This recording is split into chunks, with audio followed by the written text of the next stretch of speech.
Garmagat, and I do want to give Chris an opportunity to, he got to one of his asks, so I want to give him an opportunity for the 3 asks. My questions are specifically for Chris and Tara, and Chris, I think that's a very positive move in terms of the NI Youth Assembly, and just to let you know that I'm the rapporteur for a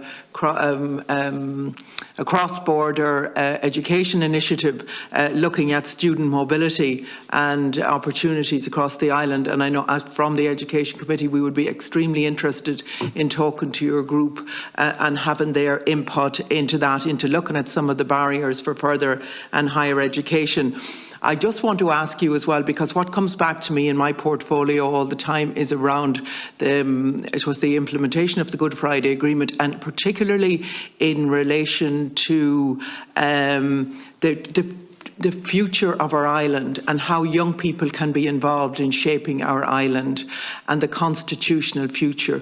And they say to me, we need a citizens' assembly on that, specifically on that. And I want to ask you, is that being discussed within your group where young people can have an input, or how you might see that happening? Tara, I want to ask you the same question, and I'm very familiar with Longford Women's Link and the brilliant work that you do. And I know the challenges there in terms of the pilot projects and the projects that you're doing and put huge work into. I think we need to all work collectively to try and get those mainstreamed in a better way, so that we have better interface between what you are doing and the political system. But again, what women are saying to me around the constitutional future of the island is that, yes, we want to look at it, but we want an architecture there. And we've seen from experience the positive results of a citizens' assembly. So is that something that is being discussed within women's groups, and how would you see that developing into the future in terms of women's groups across the island being involved in the setting up of a citizens' assembly? Thank you. Very good. Thank you, Deputy. So there's 11 minutes then for the witnesses to respond, and indeed there might be a chance for further questions if the time allows. And what I'll do actually is, when we're at 5 minutes, I'll just give a little indicator so that people have a chance to gather their thoughts. So apologies, Mr. Quinn Chris, you got cut off at the last time, but you'll have ample opportunity this round to respond. Okay, so I don't know who wants to. I think the questions were directed to Chris and Tara in particular. So if you want to take that order. Thank you. And look, Paul and Rose, the questions that you've asked are right up our street. As a youth forum, young people have been talking about North-South cooperation for quite some time. As I said, our lobby has been going on for 13 years. And the young people's asks are just, the other ask that I was going to come to was about young people having an opportunity to engage directly with decision makers like yourselves. So in the North, we have a political champions grouping that meet young people regularly. And as part of the architecture of the North-South Youth Forum, we would like to set up something similar and perhaps have the opportunity to bring young people to this committee. I think that would be a really solid ask. Around the protocol, there's 2 pieces of research that I can refer to. One that took place in May of this year as we approached the centenary of partition and the establishment of Northern Ireland, and the other one is our Looking Beyond Borders research, which is asking young people's views on legacy matters, COVID-19 and contemporary issues.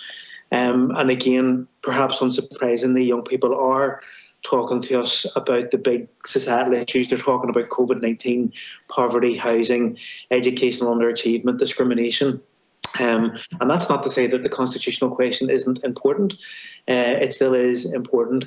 However, young people are very, very focused on overcoming these big issues that we're facing across the island of Ireland. They're talking a lot about having a space to talk about legacy matters.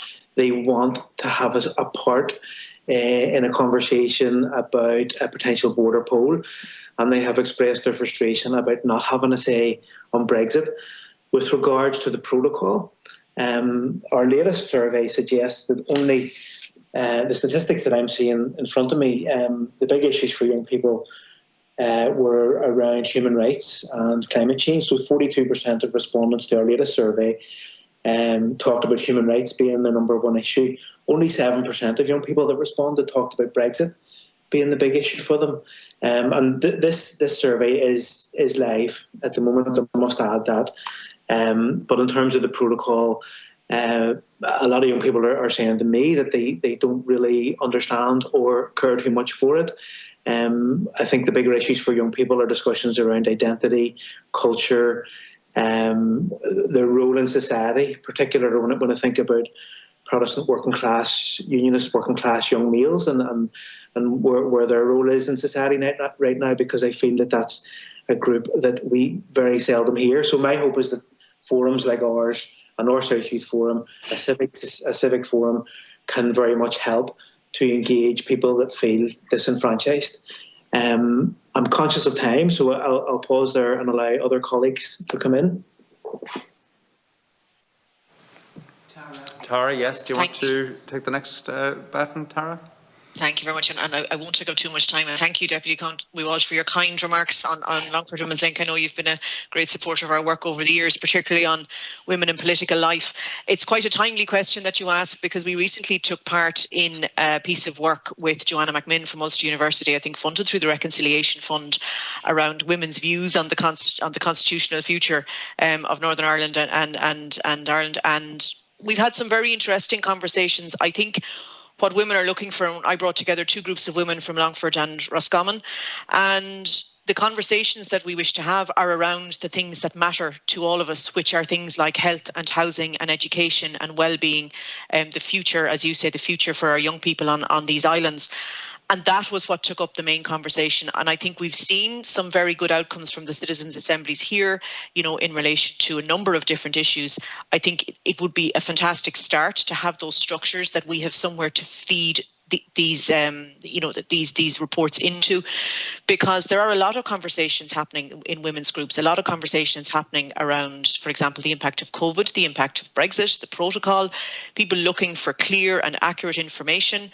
The communication flows are not always great. The media have their own particular angle on various different aspects of this. And we've seen, a predominance in the headlines of COVID over the last 18 months, and maybe not as much about the impact of Brexit and protocol implementation and so on. So I do think a citizens' assembly would be helpful. And as I said, I think the conversations that we're hearing are about the issues that are impacting women and their families right across the communities. So it is things like health, education, the issue of domestic violence, which has absolutely exploded in the last 18 months and is a real concern for a lot of families and communities. So I think having a platform or a forum where those issues could be brought to the fore, north and south, and discussed in a structured manner with the mechanisms then to be fed in to future policy and future discussions would be really helpful. Thank you. Okay, thank you very much. I'm just not quite on the 5-minute mark, but about 5.5 minutes, just to note that. I don't know who else wants to come in. Is anyone else wants to respond? Thank you. Tara, a question, maybe just to follow up to that. Tara, have you had any specific communications with the Taoiseach or the Minister around all of, because that is really invaluable information around your gatherings and your consultations with women's groups. So I suppose, have you had any formal communication with the Taoiseach or government on that? We haven't had any formal communication, but we are feeding in. There's a new all-island women's forum that you're probably aware of that is being chaired by the National Women's Council that I'm a part of. So there are some, again, I suppose, less formal structures that we are a part of, but we haven't had any formal engagement. We are participating in all of the shared island dialogues, and there's another one now on Friday on education. So where there are opportunities, we're taking them. I'll put it that way.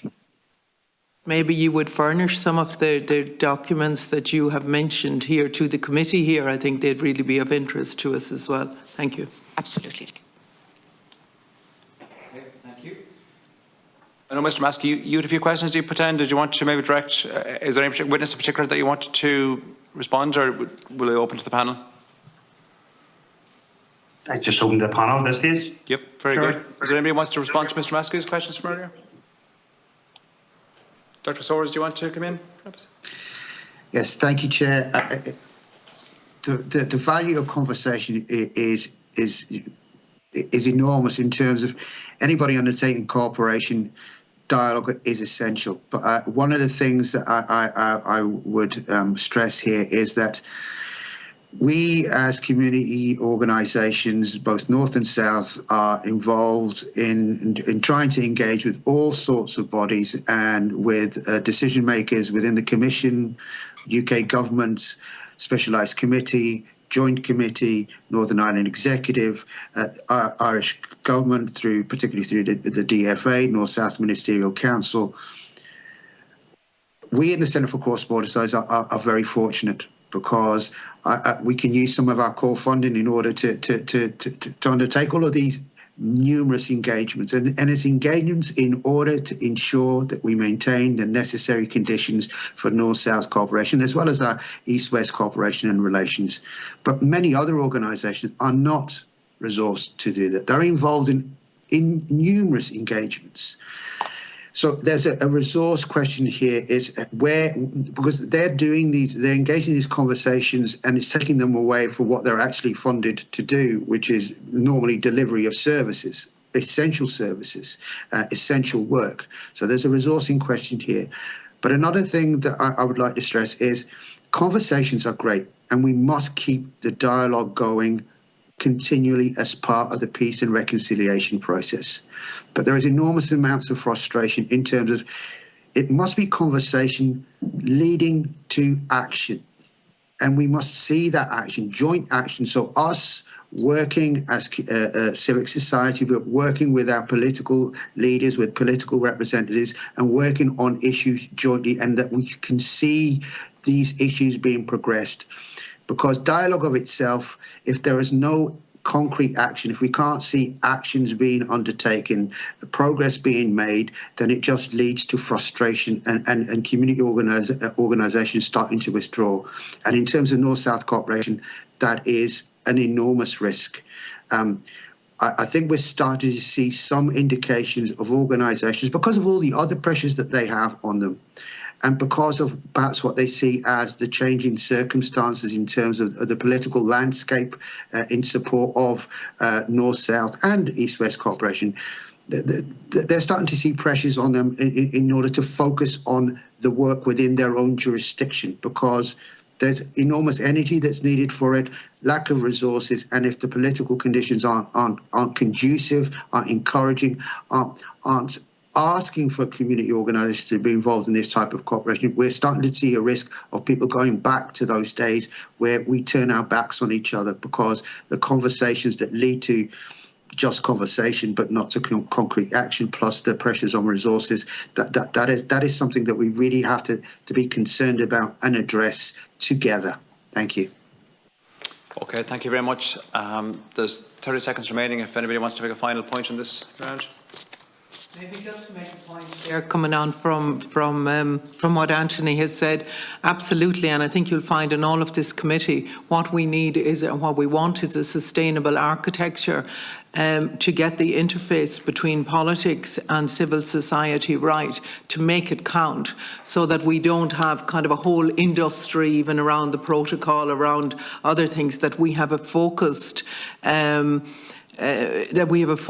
action that will really help to implement, because the implementation deficit, whether it be Stormont House, St Andrews or the Good Friday Agreement, is really where the challenge is for us all. So in everything that we are doing, it should be towards addressing that implementation deficit, because we've seen what happened, what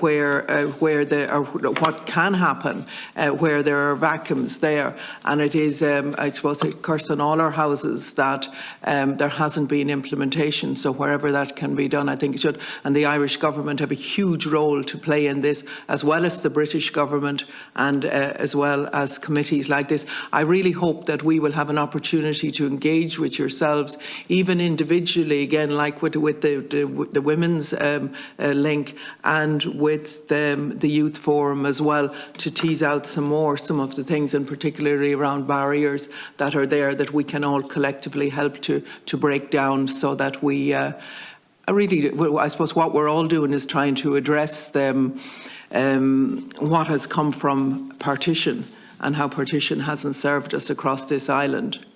Thank you.